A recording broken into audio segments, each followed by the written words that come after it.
नमस्कार. डी-एम-ई-आरच्या एक्झाममधील नॉर्मलायझेशनच्या प्रोसिजर विरुद्ध काही कॅन्डिडेट्सनी म्हणजे परीक्षार्थ्यांनी औरंगाबादच्या मॅट कोर्टमध्ये याचिका दाखल केली होती. त्याची सुनावणी दिनांक 27 सप्टेंबर 2023 रोजी झालेली आहे. या सुनावणीमध्ये नेमकं काय झालं आणि औरंगाबाद मॅट कोर्टने नेमका कोणता कोणता निर्णय घेतलेला आहे हे आपण आज या व्हिडिओमध्ये बघणार आहोत. महाराष्ट्रामधील भविष्यामधील होणाऱ्या पदभरतींच्या जाहिरातींच्या माहितीसाठी तसेच स्पर्धा परीक्षांच्या सर्व माहितीसाठी या चॅनलला सबस्क्राईब जरूर करा. तर बघा, 27 सप्टेंबर 2023 रोजी या केसची सुनावणी झाली होती. या सुनावणीमध्ये काय झालं ते आपण बघूया. बघा, Maharashtra administrative tribunal Mumbai bench at Aurangabad. आता याच्यामध्ये ज्या कॅन्डिडेट्सनी ज्या परीक्षार्थ्यांनी ही केस केली होती त्यांचे नावं आहेत शशिकांत मोराळे, त्याच्यानंतर आहे रामेश्वर मोराळे, त्याच्यानंतर आहे साईराज सतीश ठोंबरे, त्याच्यानंतर आहे सम्यक अनिल जमदाडे. जवळपास 4 परीक्षार्थ्यांनी ही कोर्ट केस केली होती. ज्यांच्या विरुद्ध केस केली आहे ते versus principal secretary medical education and drugs department, आणि त्याच्यानंतर रिस्पॉन्डंट नंबर 2 आहेत डायरेक्टर ऑफ मेडिकल एज्युकेशन म्हणजेच संचालक, वैद्यकीय शिक्षण व संशोधनचे संचालक, यांच्या विरुद्ध या परीक्षार्थ्यांनी केस केलेली आहे. आणि त्याच्यानंतर आपल्याला विद्यार्थ्याकडून जे वकील आहेत त्यांचं नाव आहे Shri S Thombare, learn counsel for the applicants. आणि त्याच्यानंतर डी-एम-ई-आरचे जे चीफ प्रेझेंटिंग ऑफिसर आहेत Shri M S Mahajan, learn chief presenting officer for the respondent authorities. तर याच्यानंतर जे coram justice Shri P R. Bora, vice chairman, dated 27/9/2023.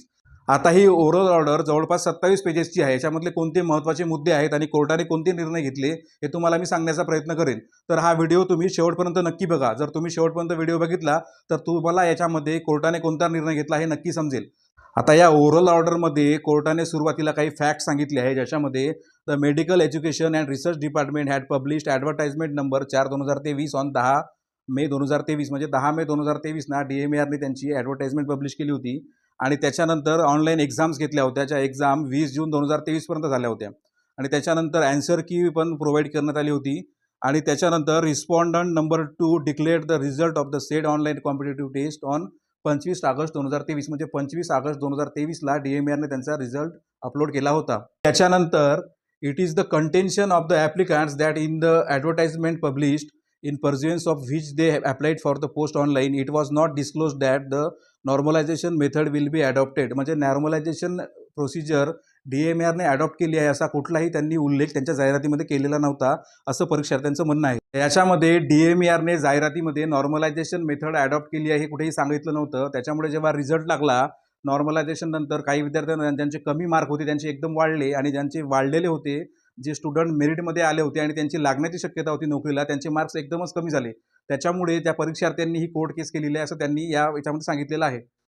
तर याच्यावर डी-एम-ई-आरच्या वतीने सांगण्यात आलं की the respondents have filed the affidavit in reply thereby opposing the contention raised in the OA as well as prayers made there in.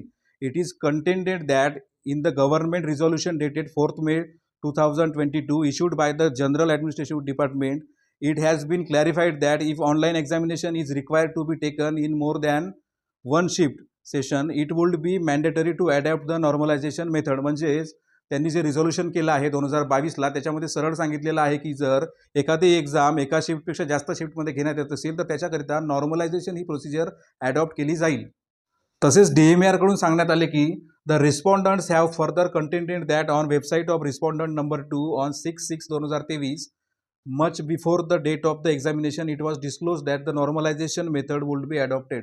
म्हणजे डी-एम-ई-आरने त्यांच्या वेबसाईटवर 6 जून 2023 रोजी, म्हणजे एक्झामच्या आधीच त्यांनी कळवलं होतं, वेबसाईटवर टाकलं होतं की नॉर्मलायझेशन ही प्रोसिजर अडॉप्ट केली जाईल. याच्यावर डी-एम-ई-आरने याच्या आधी झालेल्या कोर्ट केसचं, नॉर्मलायझेशनच्या विरुद्ध कोर्ट केस झाली होती त्याचं एक उदाहरण दिलं आहे त्यांनी. त्याच्यामध्ये त्यांनी सांगितलं आहे की Bombay high court in PIL number 94/2008 has held that the normalisation or equalisation of percentage of marks secured by the students from the different boards is not violative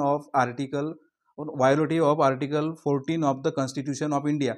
म्हणजे त्यांनी हे मिळतं जुळतं उदाहरण दिलं आहे की याआधीसुद्धा नॉर्मलायझेशनबद्दल केस झाली होती आणि त्याच्यावर नॉर्मलायझेशनकडून निकाल लागलेला आहे.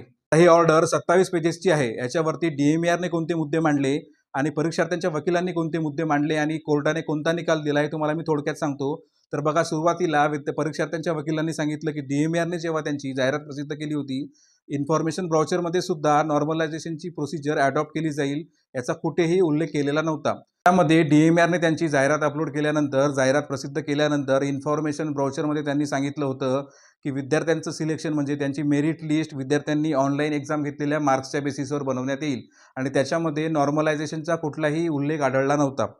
त्याचप्रमाणे जेव्हा रिझल्ट लागला, रिझल्टमध्ये विद्यार्थ्यांचे ज्यांचे मार्क्स कमी होते त्यांचे अचानक जास्त झाले आणि काही मुलांना जास्त मार्क्स होते त्यांचे कमी झाले.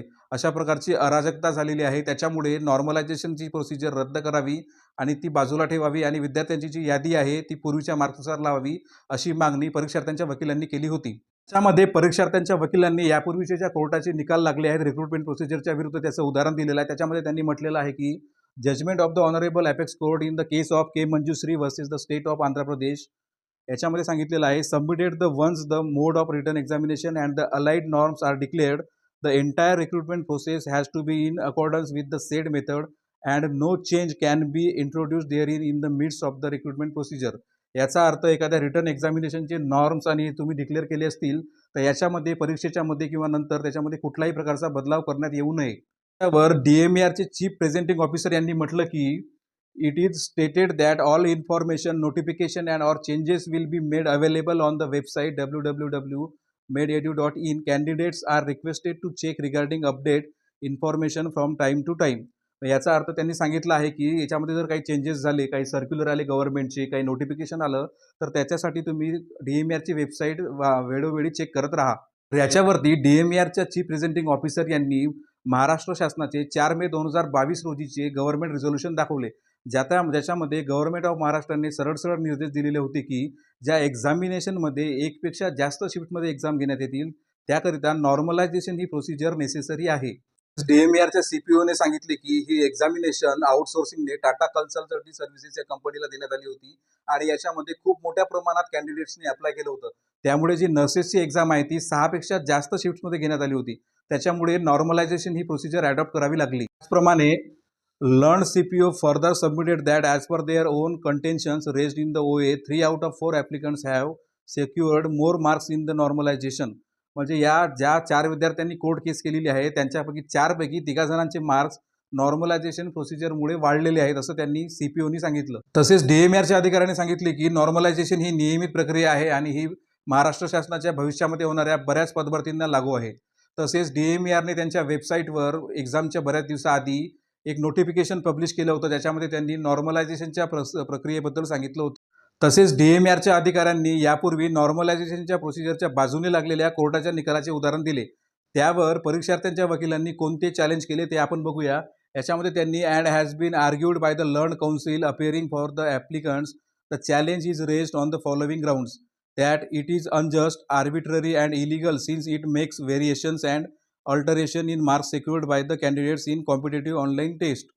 That neither in the advertisement published on 10/5/2023 म्हणजे 10/5/2023 ला जी ॲडव्हर्टाइजमेंट पब्लिश झाली होती त्याच्यामध्ये कुठेही नॉर्मलायझेशनचा मुद्दा नव्हता. आणि त्याच्यानंतर that since the normalization method was adopted after the recruitment process was set in motion, it amounts to changing rules of the game in the midst of the competition. That adoption of the normalization method has resulted in causing loss of the candidate. म्हणजे normalisation ही process adopt केल्यामुळे कॅन्डिडेटचा loss झालेला आहे असं त्यांचं म्हणणं आहे. आणि त्याच्यानंतर that the respondents do not have any right and or authority to change the marks earned by the candidates in the competitive online test 2023. आणि रिस्पॉन्डंट अथॉरिटी म्हणजे DMARला कुठलाही प्रकारचा अधिकार नाही आहे कॅन्डिडेट्सनी जे मार्क्स घेतले, जे अर्न केले त्याच्यामध्ये बदल करण्याचा DMARला कुठलाही अधिकार नाही असं त्यांचं म्हणणं आहे. ही नॉर्मलायझेशन प्रोसिजर अडॉप्ट केल्यामुळे ज्या विद्यार्थ्यांना ऑनलाईन टेस्टमध्ये कमी मार्क्स मिळाले होते त्यांना जास्त मार्क्स देण्यात आले आणि ज्यांना जास्त मार्क्स होते, जे मेरिटमध्ये होते, त्यांचे मार्क्स कमी करण्यात आले असं त्यांचं म्हणणं होतं. यावर DMARच्या अधिकाऱ्यांनी डिफेन्समध्ये सांगितले की नॉर्मलायझेशन ही प्रोसिजर विद्यार्थ्यांसाठी फायद्याची आहे, कारण DMARच्या स्टाफ नर्सची एक्झाम एकापेक्षा जास्त शिफ्ट्समध्ये म्हणजे 6 शिफ्ट्समध्ये झाली होती आणि या सर्व शिफ्टचे क्वेश्चन वेगवेगळे होते. त्यामुळे त्यांची काठिण्य पातळीसुद्धा वेगवेगळी होती. त्यामुळे नॉर्मलायझेशन करणे, सामान्यीकरण करणे आवश्यक होते. नॉर्मलायझेशनच्या प्रोसिजरमुळे कोणत्याही विद्यार्थ्यांचे कुठल्याही प्रकारचा लॉस झाला नाही, कोणतेही नुकसान झाले नाही. तर याच्यामध्ये ज्यांनी केस केलेली आहे त्या 4 पैकी 3 विद्यार्थ्यांचे मार्क्स याच्यामध्ये नॉर्मलायझेशनमुळे वाढलेले आहेत. आणि सध्या केंद्र शासनाने SSC स्टाफ सिलेक्शन कमिशन करता सुद्धा नॉर्मलायझेशन प्रोसिजर अडॉप्ट केलेली आहे. DMARच्या अधिकाऱ्यांनी सांगितले की इन्फॉर्मेशन ब्राउचरमध्ये पॅरा क्रमांक 8.10 ते 8.11 मध्ये त्यांनी गव्हर्नमेंट रिझोल्यूशन 4 मे 2022चा गव्हर्नमेंट रिझोल्यूशन त्यांनी मेन्शन केलेला आहे. ज्या रिझोल्यूशननुसार जेव्हा एकपेक्षा जास्त शिफ्ट्समध्ये एक्झाम होत असेल तर नॉर्मलायझेशन ही प्रोसिजर अडॉप्ट करणे आवश्यक आहे. ते याचं नोटिफिकेशन DMERने त्यांच्या वेबसाईटवर एक्झामच्या आधी म्हणजेच 6 जून 2023 रोजी अपलोड केलेलं आहे, प्रसिद्ध केलेलं आहे. तर DMERच्या अधिकाऱ्यांनी सांगितलं की स्टाफ नर्स या पदासाठी 48,000 विद्यार्थ्यांनी अप्लाय केलं होतं आणि फार्मसिस्ट या पदासाठी 26,000 विद्यार्थ्यांनी अप्लाय केलं होतं. तर एवढ्या जास्त प्रमाणात विद्यार्थ्यांनी अप्लाय केल्यामुळे त्यांना नॉर्मलायझेशनची प्रोसिजर अडॉप्ट करावी लागली. त्यांना नॉर्मलायझेशन ही प्रोसिजर अडॉप्ट करावी लागली आणि त्याची माहिती त्यांनी वेबसाईटवर 6 जून 2023 रोजी प्रसिद्ध केली होती. या नॉर्मलायझेशन प्रोसिजरमुळे कोणत्याही विद्यार्थ्याचे कोणत्याही प्रकारचे नुकसान झालेले नाही. तर नॉर्मलायझेशन ही सामान्य प्रक्रिया आहे असं त्यांनी म्हटलेलं आहे. आता याच्यामध्ये परीक्षार्थ्यांच्या वकिलांनी कोर्टाकडे रिक्वेस्ट केली की कोर्टाने यापूर्वी जे आदेश दिले होते 15 सप्टेंबर 2023ला की DMERने त्यांची सिलेक्शन लिस्ट लावू नये ती कायम ठेवावी, कारण त्यांना हायकोर्टाकडे या ऑर्डर विरुद्ध अपील करायची आहे. DMERच्या अधिकाऱ्यांनी अपोज केलं की request is opposed by the learned CPO. He submitted that the recruitment process is at the final stage and it therefore shall not be arrested anymore. He has therefore prayed for rejecting the request. याच्यावर DMERच्या CPOने request केली की ही final स्टेजवर recruitment procedure आलेली आहे, त्यामुळे ती थांबवण्यात येऊ नये आणि ही जी त्यांनी रिक्वेस्ट केलेली आहे ही रिजेक्ट करावी. आता या लास्ट आणि फायनल पॅराग्राफमध्ये कोर्टाचं काय म्हणणं आहे ते बघूया. After having disposed of the OA on merits, it may be unjust and improper to allow the recruitment process to be delayed further. म्हणजे याच्यानंतर रिक्रुटमेंट प्रोसिजरला डिले करणे किंवा विलंब करणे चुकीचे आहे. When the normalization method is held to be valid and not against the interest of the candidate, I reiterate that the applicants have failed in establishing that the equalization method in any way found to be against the interest of the candidates or has caused loss to the candidates. As I have noted earlier, 3 applicants out of 4 who have filled the present application are benefited because of the adoption of normalization method. In the circumstances, at the instance of the applicants, the further process cannot be arrested anymore. The request therefore stands rejected. Vice Chairman, Place Aurangabad. तर लास्टमध्ये कोर्टाचे सरळ म्हणणे आहे की recruitment procedure विनाकारण विलंब करणे, delay करणे चुकीचे आहे. नॉर्मलायझेशन ही एक व्हॅलिड प्रोसिजर आहे आणि याच्यामध्ये कोणत्याही विद्यार्थ्याची कुठल्याही प्रकारचे नुकसान नाही आणि ही प्रोसिजर विद्यार्थ्यांच्या हिताच्या विरुद्ध नाही. आणि ज्या परीक्षार्थ्यांनी ज्या विद्यार्थ्यांनी ही कोर्ट केस केली आहे ते नॉर्मलायझेशन ही प्रोसिजर विद्यार्थ्यांच्या विरुद्ध आहे किंवा विद्यार्थ्यांच्या हिताच्या विरुद्ध आहे हे सिद्ध करू शकले नाही. आणि नेमक्या किती कॅन्डिडेट्सना नॉर्मलायझेशनच्या प्रोसिजरमुळे नुकसान झाले, त्यांचे मार्क्स कमी झाले हे ते सांगू शकले नाहीत.